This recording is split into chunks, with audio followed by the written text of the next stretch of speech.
트럼프 2기 미 행정부 출범 이후 처음 열린 쿼드, 미국, 일본, 호주, 인도 안보협의체 회의에서 한반도 비핵화 표현이 빠진 것으로 확인됐습니다. 취임 4흘째를 맞은 도널드 트럼프 미 대통령이 우크라이나 전쟁 조기 종식을 위해 연일 푸틴 러시아 대통령을 압박하고 있습니다. 워싱턴 연결해서 자세히 알아보겠습니다. 홍상희 특파원. 네, 워싱턴입니다. 네, 트럼프 2기 출범 이후 첫 쿼드 외교장관 회의가 열렸는데 성명에서 한반도 비핵화 내용이 빠졌다고요? 네, 그렇습니다. 어제부터 워싱턴 DC에서 쿼드 외교장관 회의가 열렸는데요. 마코 루비오 신임 미국 국무장관이 참석한 가운데 열린 이번 회의 공동성명에 지금까지 빠지지 않았었던 한반도 비핵화를 포함한 북한 관련 내용이 포함되지 않은 것으로 확인됐습니다. 성명에는 특정한 국가에 대한 언급 자체가 포함되지 않기도 했는데요. 하지만 무력이나 강압에 의해 현상을 변경하려는 일반적 행동을 반대한다. 같이 지금까지 중국을 겨냥해서 온 표현은 포함됐다는 점에서 한반도 비핵화 문구가 빠진 배경에 관심이 집중되고 있는 상황입니다. 지난해 7월 쿼드 외교장관회의 공동성명에서는 탄도미사일 발사를 비난하고 유엔 안보리 결의에 따른 한반도의 완전한 비핵화 공약을 재확인한다는 내용이 포함돼 있었습니다. 트럼프 대통령이 취임 당일 북한 핵 보유국을 언급했기 때문에 이번 쿼드 공동성명에서 한반도 비핵화 언급이 빠진 것이 이 트럼프 2기의 대북 정책 변화를 예고하는 것인지가 핵심적인 관심입니다. 시드니 사일러 미 전략국제문제연구소 CSIS 선임 고문은 트럼프 대통령이 북한을 핵 보유국으로 표현한 것에 대해 트럼프와 그 안보팀이 지난 4년 동안 진화한 북한의 위협을 살펴본 것이라고 분석하기도 했습니다. 네, 트럼프 대통령 취임 직후 우크라이나 전쟁 종식 공약에 드라이브를 강하게 걸고 있는 모습인데 푸틴 러시아 대통령에게도 오늘도 협상을 촉구했다고요. 네, 트럼프 대통령의 푸틴 대통령에 대한 압박이 점점 강해지고 있습니다. 어제 오후 기자회견에서는 푸틴 대통령에게 국가는 그렇게 운영한 것이 아니라면서 협상에 나오지 않으면 추가 제재를 할 수 있다고 말했죠.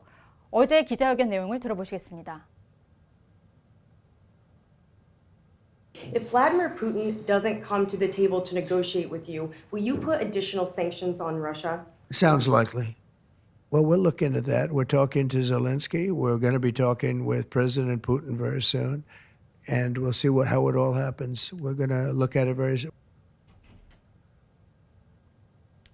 네, 트럼프 대통령은 오늘 다시 트루스 소셜에 올린 글에서 곧 협상하지 않으면 조만간 러시아 등의 높은 수준의 세금과 관세, 제재를 할 수밖에 없다고 압박 강도를 한층 더 높였습니다. 트럼프 대통령은 푸틴 대통령과 좋은 관계였고 이건 러시아를 해롭게 하는 게 아니라면서도 이제는 협상할 시간이라며 더 이상 생명을 잃어선 안 된다고 강조했습니다. 푸틴 대통령은 직접 반응을 보이지는 않고 있습니다. 다만 현지 시간 22일 세르게이 랴브코프 러시아 외무차관은 두 정상의 접촉은 아직 합의되지 않았지만 미국 측에서 구체적인 내용이 나오면 일정 등을 조율할 것이라고 말했는데요. 조만간 트럼프 대통령과 푸틴 대통령이 어떤 식으로든 접촉할 것이라는 전망이 나오고 있습니다. 네, 오늘 취임 4흘째인데요. 미국 내부에서는 트럼프 대통령의 사면과 불법 이민자 추방을 둘러싼 논란이 일고 있다고요. 네, 그렇습니다. 16 의사당 폭동은 지난 2020년 트럼프 대통령의 대선 패배에 불복한 지지자들이 2021년 1월 6일 의사당을 무력 점거하고 폭동을 일으켜서 경찰관 5명, 시위대 4명이 목숨을 잃은 사건입니다. 취임 첫날 트럼프 대통령은 폭동 가담자 1,500여 명을 사면 혹은 감면하고 약 20연형을 선고받고 복역하고 있던 주범 2명도 사명했습니다. 미국 민주주의의 상징인 의회 의사당 폭력 사태 주범들까지 모두 풀려나게 되면서 공화당 의원들까지 반대하는 등 미국 내에서 찬반 논란이 현재 거센데요. 트럼프와 충성파로 꼽히는 마이크 존슨 하원 의장은 오늘 기자회견에서 트럼프 대통령의 사면을 공개적으로 지지해 논란에 다시 불을 지폈습니다. 들어보시겠습니다. The president has the pardon and commutation authority. It's his decision, and I think what was made clear all along is that peaceful protests and people who engage in that should never be punished. There was a weaponization of the Justice Department. 네, 미국 이민세관 단속국의 불법 이민자 단속과 추방도 본격화하고 있습니다. 콜로라도주 덴버 지역 농장에서 일하던 멕시코인 20명이 단속에 적발됐는데요. 이 접경지인 티후아나 국경 검문소에서 멕시코 이민 당국에 인계되기도 했습니다.